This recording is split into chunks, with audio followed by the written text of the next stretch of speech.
25 বছর আগে এই দিনে বাংলাদেশ দল টেস্টে যাত্রা শুরু করেছিল। ভারতের বিপক্ষে প্রথম টেস্টটা খেলেছিল বাংলাদেশ দল, কিন্তু 25 বছর পর বাংলাদেশের টেস্টটা আসলে কোথায় দাঁড়িয়ে আছে?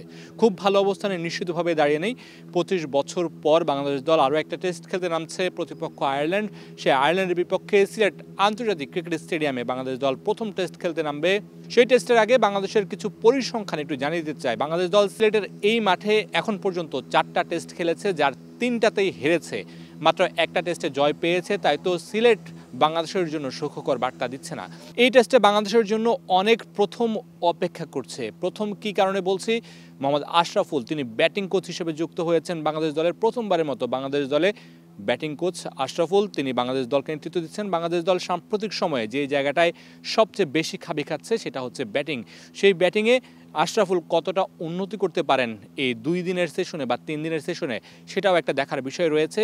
আশরাফুলকে শুধুমাত্র এই আয়ারল্যান্ড সিরিজের জন্যই দায়িত্ব দেওয়া হয়েছে। আশরাফুল যদি এই সিরিজে লেটার মার্ক তুলতে পারেন তাহলে হয়তোবা আশরাফুলের সাথে লম্বা চুক্তিতে যাবে ক্রিকেট বোর্ড। আরও একটা নতুন শুরু অধিনায়ক নাজমুল শান্তর জন্য। নাজমুল শান্ত যেই জায়গায় অধিনায়কত্ব ছেড়েছিলেন সেখান থেকে তিনি আবারও অধিনায়কের দায়িত্বটা নিয়েছেন। মাঝখানে আর কেউ ছিলেন না, দায়িত্ব নাজমুল শান্তর জন্য আরও একটা নতুন শুরু।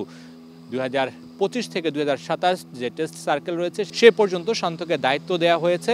শান্ত এই সময়টাতে কেমন করেন, দলকে কিভাবে এগিয়ে নিয়ে যান, তিনি যে কারণে অধিনায়কত্বের দায়িত্বটা ছেড়েছিলেন সেই মান অভিমান ভেঙে তাকে যে ফেরানো হয়েছে, 3 অধিনায়ক রাখার বিপক্ষে থাকা শান্ত আবারও অধিনায়কত্বে ফিরেছেন। সেই 3 অধিনায়ক এখন ড্রেসিং রুমে একসাথে সময় কাটাচ্ছেন। 3 অধিনায়ক একসাথে বসেছেন, কথা বলেছেন। সেই কথাগুলোর সুফসলটা বাংলাদেশ দল কতটুকু পায় সেটাও কিন্তু দেখার বিষয় রয়েছে। সেই সাথে বাংলাদেশ দলের জন্য একটা অঘটনের যে স্মৃতি রয়েছে সেটাও মনে করে দিচ্ছে সিলেটের এই মাঠ। একজন আম্পায়ার আছেন স্যাম নাগোস্কি, তিনি টি-20 বিশ্বকাপে সবশেষ টি-20 বিশ্বকাপে বাংলাদেশকে একটি ম্যাচে হারিয়ে দিয়েছেন বলবো। তার কারণে বাংলাদেশ দল দক্ষিণ আফ্রিকার বিপক্ষে একটা ম্যাচে হেরে গিয়েছিল। মাহমুদুল্লাহ রিয়াদের প্যাডে লেখেছিল, সেই বলটা 4 হয়ে গিয়েছিল। আবেদনে সেই নাগোস্কি তিনি আউট দিয়েছিলেন, কিন্তু পরে রিভিউতে দেখা যায় সেটি এলবি ছিল না, স্ট্যাম্পের বাইরে বল ছিল। কিন্তু বাংলাদেশ দল সেই 4 রানটা পায়নি এবং বাংলাদেশ দল শেষ পর্যন্ত দক্ষিণ আফ্রিকার বিপক্ষে 4 রানেই হেরেছিল।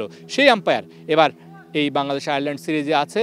প্রথমবারের মতো তিনি টেস্ট অভিষেক হচ্ছে, আম্পায়ার হিসেবে টেস্ট অভিষেক হচ্ছে। এর আগে তিনি কোনো টেস্টে আম্পায়ারিং করেনি আন্তর্জাতিক টেস্টে। তারও নতুন শুরু, তারও বাংলাদেশের এই সিলেট আন্তর্জাতিক ক্রিকেট স্টেডিয়ামে বাংলাদেশ আয়ারল্যান্ডের ম্যাচ দিয়ে তারও নতুন শুরু। অনেক নতুন শুরু বাংলাদেশ দলের। বাংলাদেশের সামনে নাগোস্কির যেমন সেই দুঃসহ স্মৃতি রয়েছে, সেই সাথে সিলেটে 4 ম্যাচের 3টাতেই হারের স্মৃতি রয়েছে। বাংলাদেশ এইসব ভুলে নিশ্চয়ই সুখস্মৃতি নিয়ে ফিরতে চাইবে, সুখস্মৃতি নিয়ে ঢাকায় ফিরতে চাইবে। মুশফিকুর রহিমের সামনে যে মাইল ফলক আছে সেই মাইল ফলকটা রাঙাতে চাইবে। মামুনুর রশিদ, স্টার নিউজ, সিলেট আন্তর্জাতিক ক্রিকেট স্টেডিয়াম।